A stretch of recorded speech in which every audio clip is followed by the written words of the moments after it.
Hey guys, what's going on? Good morning, good afternoon, or good evening, wherever you are streaming from. Hello, hello.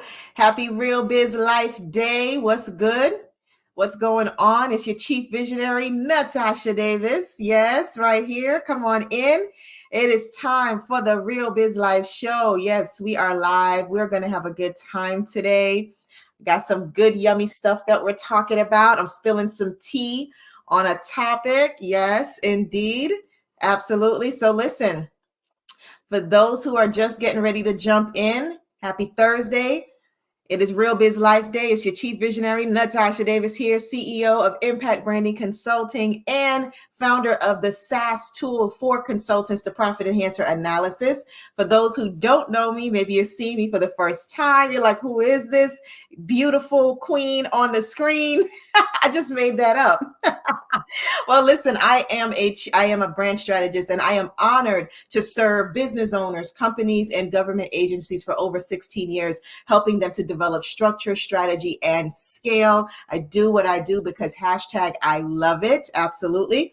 And I am telling you today is going to be an amazing day here inside the Business Lab because we are going to talk about how to navigate the global minefield of international business. What do we need to think about? What do we need to do? I have been blessed to enter into the international business school several years ago.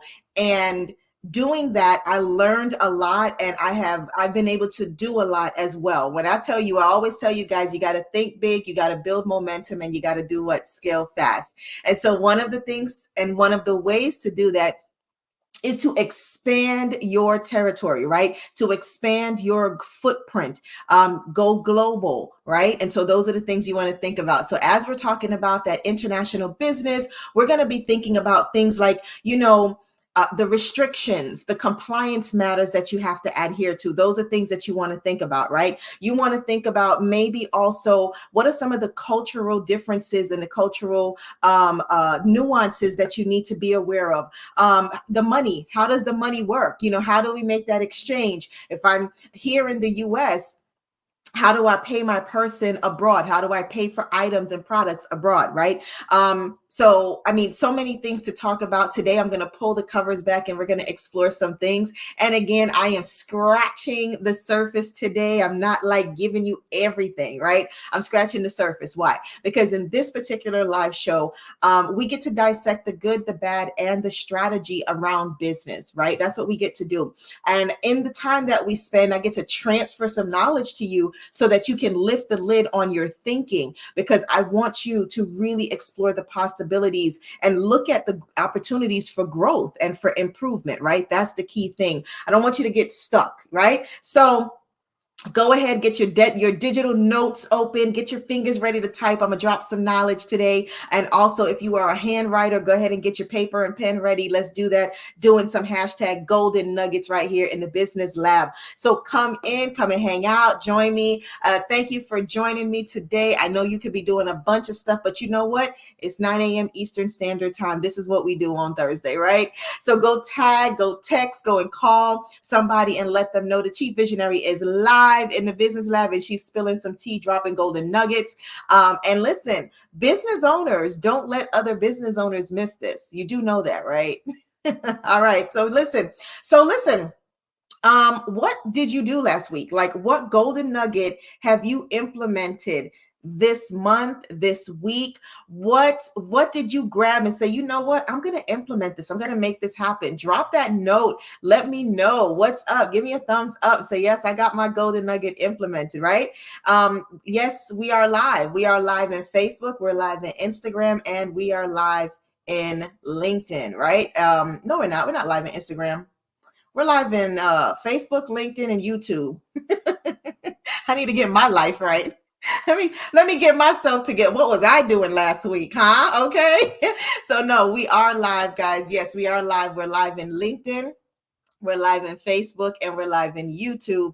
That's where we're live. All right. So if this is your first time hanging out here inside the Business Lab with me, welcome, welcome. And for my Real Biz Life tribe, blessings. Thank you for coming back. Thank you for hanging with me. I love you much. And so As I said, here in the show, we dissect the good, the bad, and the strategy around business. We are literally picking it apart and we're putting pieces together and making sense out of some things, right? We're breaking down complexity. Yes, that's what we're doing.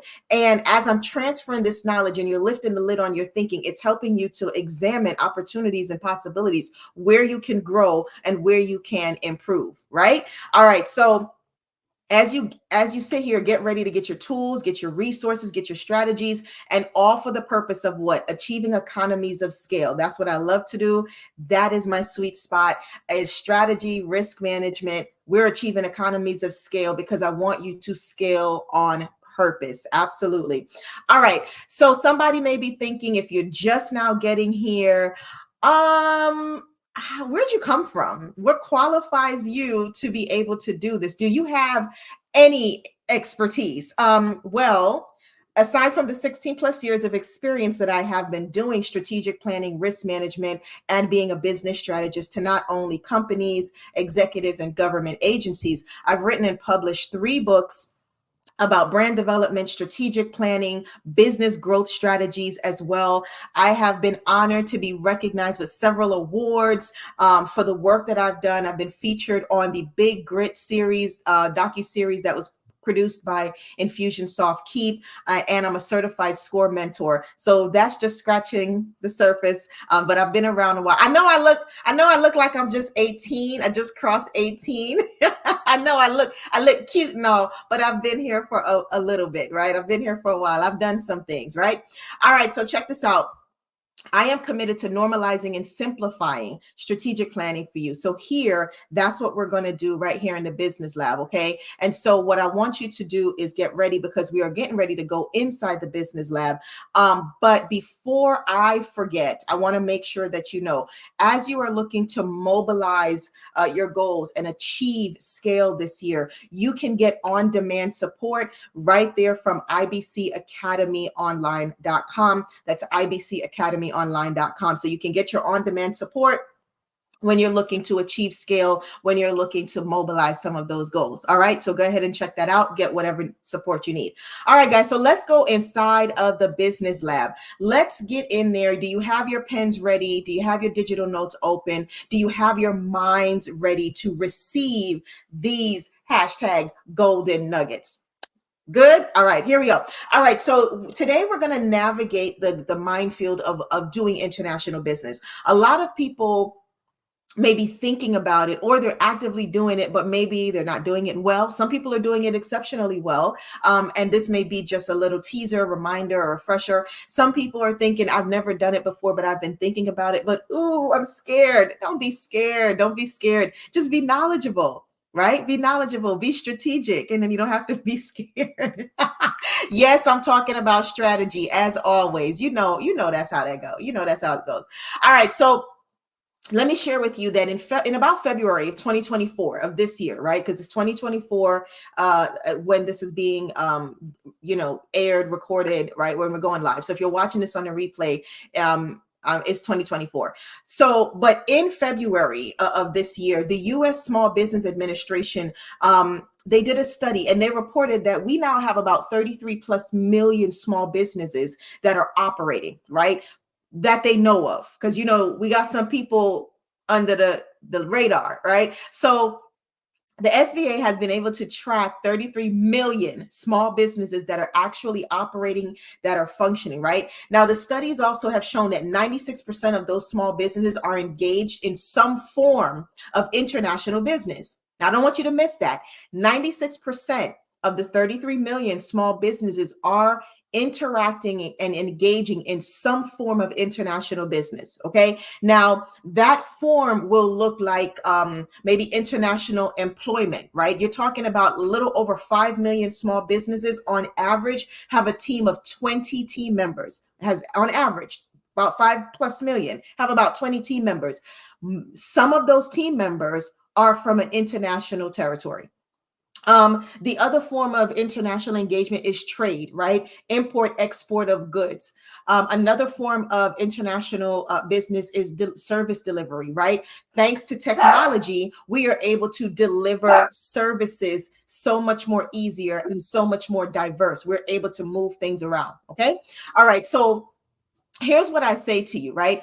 As we're navigating this world, I want you to remember a couple of things. Like I said, I'm going to scratch the surface today. I'm going to pull the layers back, show you some things. However, I will say this as a disclaimer. Please, please, please, before you go international, before you step into international waters and international territory, understand this. Number one, the information I'm sharing today is not comprehensive and it is not enough. It's not enough. I'm just opening your eyes to the possibilities. I'm giving you some high level. The other thing, you need to do your research. Research where you're going, research what you're doing, understand what's happening, okay? Develop partnerships. It is going to be in your best interest to get some boots on the ground in the particular international territory that you're looking to go into. Okay, so don't go in this blind. Don't do this ignorantly. Don't be in a hurry, right? Don't take what I say today and be like, that sounds good. She's doing it. I can do it too. And you just jump in. Don't do that. I want you to be very intentional and very strategic. There is a method to madness, or I like to say more preferably, there's a strategy to the process. Okay. So don't just jump in here thinking, well, the chief visionary said, no, no, no, no, no, don't do that. I'm just scratching the surface. I'm just giving you a little teaser, a little yummy, yummy. Okay. All right. So for example, the things I want to share with you today, number one, we talked about restrictions, right? Restrictions you need to think about. You have to understand and know that there's a clear difference culturally and economically between the US and international territories, right? And we're talking about the culture. So, for example, cultural beliefs, we're thinking about family, religion, attitudes, the language, the interpretation of language, words, what words actually mean, right? So, you want to understand the cultural beliefs when you're stepping in. Just do a little research, maybe go there and experience the culture, understand what you're getting into. Okay. You do need to understand the culture of the territory that you're interested in. Yes. All right. The economics of it, the pay requirements, right? Typically salary pay expenses are lower abroad than they are here in the US. Okay. And so there's also the expectations of timing in when you start doing things internationally. It's typically expected that you'll do exchanges monthly. You'll do a monetary exchange, whether it's salary or you're paying for something that can be done monthly. Here in the US, people are more accustomed to getting paid either weekly or bi-weekly. Some professions get paid monthly, but not many or all. Okay. Also, the method of payment. For example, there are some countries that do not use PayPal, so you can't use PayPal to send the money. Some countries don't use Zelle. You can't use Zelle. So you may need to use a system called Payoneer. That's more of an international tool. The reason you need to do that is because, remember, you're sending US dollars to a different country that has a different exchange. We need to know that the US money exchanges correctly when it reaches them. Or if you're doing it in the reverse, if you're getting paid for services rendered, you have to make sure you're using a tool that knows how to exchange in both ways. Yes. All right. Because that can get a little messy. I remember we had contact with a company from another country, and we had to sit down and really work out how we were going to manage and calculate what the fee for service would be, because they were paying us for services. And so therefore we had to reverse engineer, calculate what that looks like here and make sure it was reasonable, sensible, it was comparable, going both ways. Okay. So you just make sure, again, it's never in a hurry. You want to be strategic. Work ethics. Remember, you start going international, you have time zone differences, right?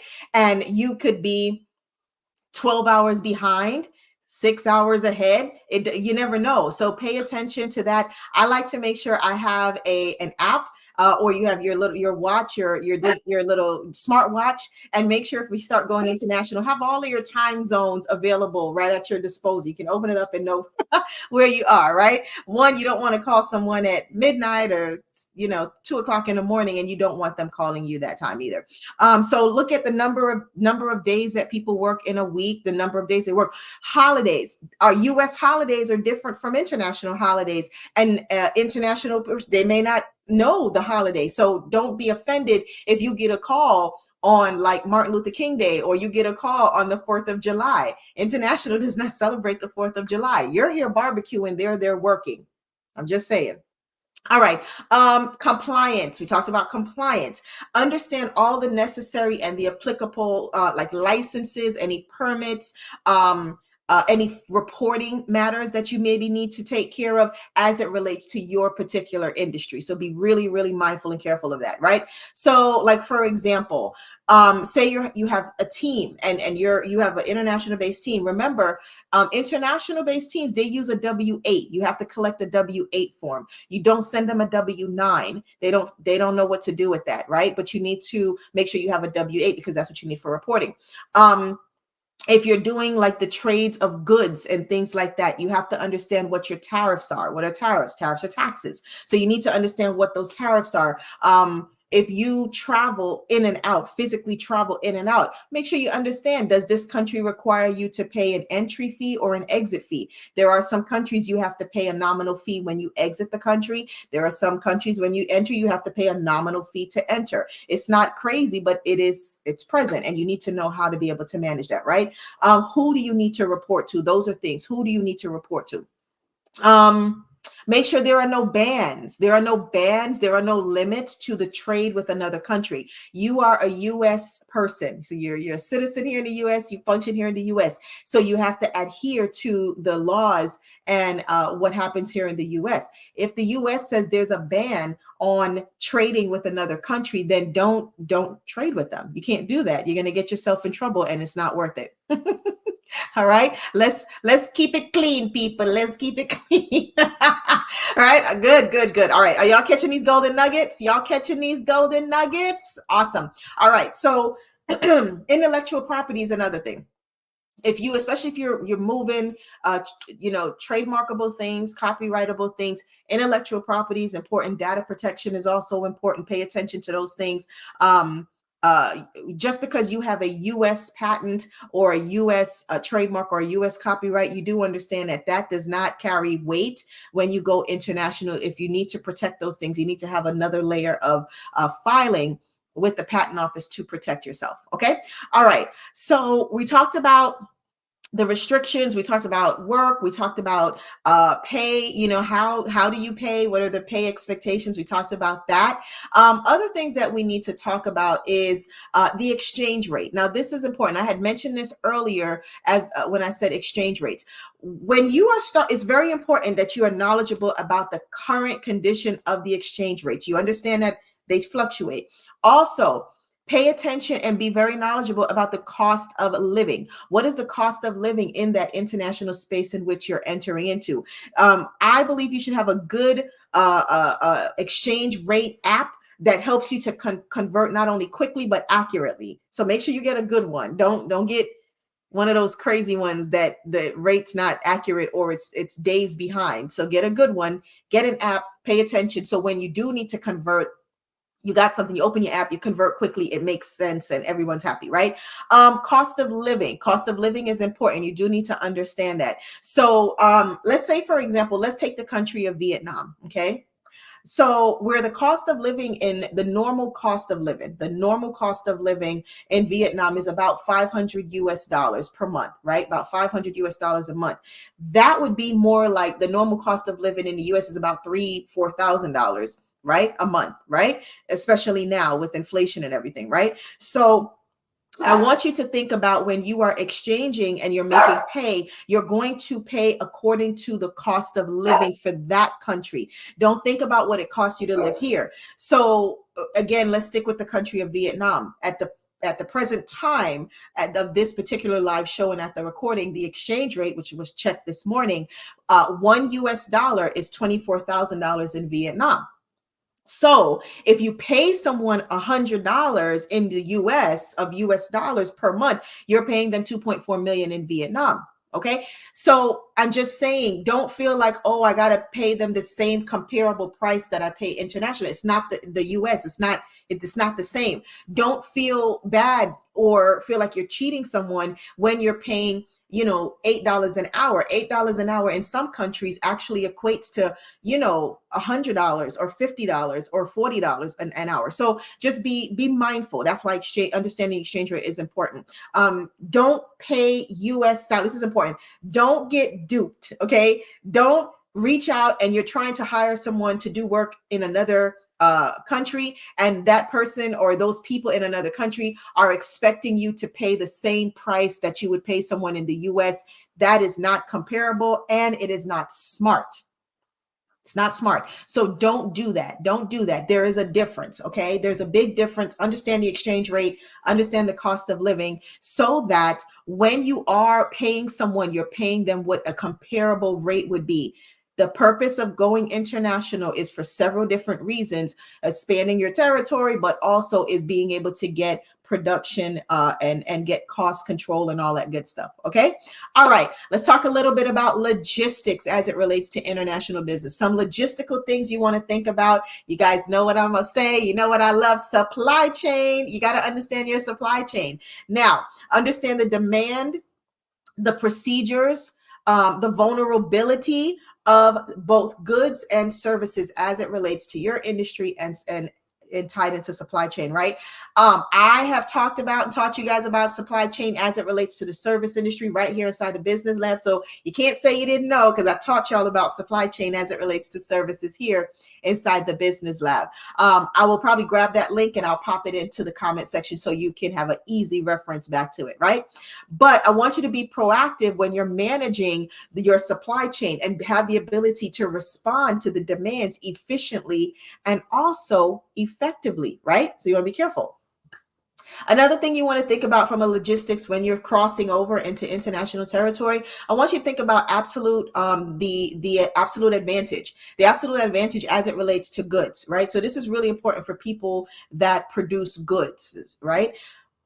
When you look at absolute advantage, what you're looking at is where one country can produce more of a good than another country. One country can produce more of a good than another country. They just have the ability. So when you are crossing international borders, you want to look for countries that have absolute advantage, especially as an industry of goods. Okay. If you are already in a space that you already have absolute advantage, you need to think about this. Why? Because you may go international and you are going to actually have horrible diminishing returns. Your diminishing returns is going to be significantly low. The goal is to avoid diminishing returns when you go international. So pay attention to absolute advantage, right? To be honest, there are some countries that produce way better, way faster than the US. And then also that is also true in the reverse. So just pay attention to what you're doing. Absolute advantage can be applicable to services as well, but that's kind of a fine line, but you can look at that. Important adaptability and flexibility. Let me tell you what, you must remain adaptable and flexible when you start doing international business. You have to be fluid and clear about my plan, about my strategy, about what I'm doing, what I'm doing. You better have an entry strategy and an exit strategy, and you better be aware of it, that you can move quickly. Be flexible, but be adaptable. Be ready to pivot. Okay. Let me tell you something. Being rigid going in international space is not going to win. It's not going to work in international space. You have to be adaptable. You have to be flexible. You be clear, have a strategy, know what your entry strategy is, pay attention to what your exit strategy is, and you are ready to pounce whenever needed. I don't want you to be confused about, oh, what should we do? Something. You better know what you're doing. Okay. So the other thing is, I don't want you to think that you can bring a rigid US methodology, rigid US doctrine into international space. That is not going to work. It's not going to work, right? You have to understand, you cannot expect the international space to abandon their principles and their doctrines in totality to absorb your ways. That's not how that works. This is a mutual exchange of methods and doctrines. Okay, so mutual exchange. So have to be adaptable. You have to learn the culture of where you're going. You got to learn it. You got to understand the local etiquette. You have to understand basic language. I talked about exchange rates already. You need to understand it. Do not go in blind and don't go in ignorant or go in a hurry. Just remember that. If you don't remember anything else I say today, do not go into international business blind, ignorant, or in a hurry. Pay attention and know what you're doing. Boots on the ground. Understand the local etiquette, understand the culture, be clear, right? Be clear about what you're doing. Yes. And also I like to say, listen, if you want to remain with absolute 100% US culture, then you shouldn't be doing international business at all. Right? So people are like, oh no, she didn't. Yes, I did. Okay, so you want to do that. All right. Another thing that's important is risk management. You need to understand your risk management. You need to understand change management when you're going into international space. It is very important and critical to understand those things. So there you have it. Navigating international, the waters, the global minefield of doing international business. Be clear about what you're doing. Understand the requirements, understand restrictions, compliance things, understand the exchange rate. How do you get money in and out, over and in, right? Like how do you make that happen? What about your supply chain, the communication, the culture? These things are really important. Yes. All right. So there you have it. That is how you maneuver and get through the minefield of international business. As I said, I had just scratched the surface for you. All I did was pull the layers back, open up your eyes to it, open your eyes to the possibility, but you must do your research. You must get help. And remember what I said, don't do things blind, ignorant, or in a hurry. Okay. All right, guys. So when you need your chief visionary, for training, for strategy, for speaking, don't hesitate to schedule a power chat with me. That you can do that at impactbrandingconsulting.org, impactbrandingconsulting.org. Go to the link that you see on the screen and make that happen. Don't forget to like and subscribe to the YouTube channel, Impact Branding Videos, please and thank you. And if you have not become a follower yet here, go ahead and follow so you can stay up. I don't want you to be behind. Okay. Go ahead and share this good news as well. Go ahead and share that. So listen, if you are catching this on the replay, you know I got to show you some love as well. Hit that hashtag replay team in the chat so I can show you some love as well. All right. So I will see you next week, same time, same place, 9 a.m. Eastern Standard Time for another Real Biz Life show right here inside the Business Lab. And don't forget, business owners, do not let other business owners miss the Real Biz Life show. Tell them about it. All right, guys, blessings upon blessings, one love, one heart. Go and be great. I'll see you next week.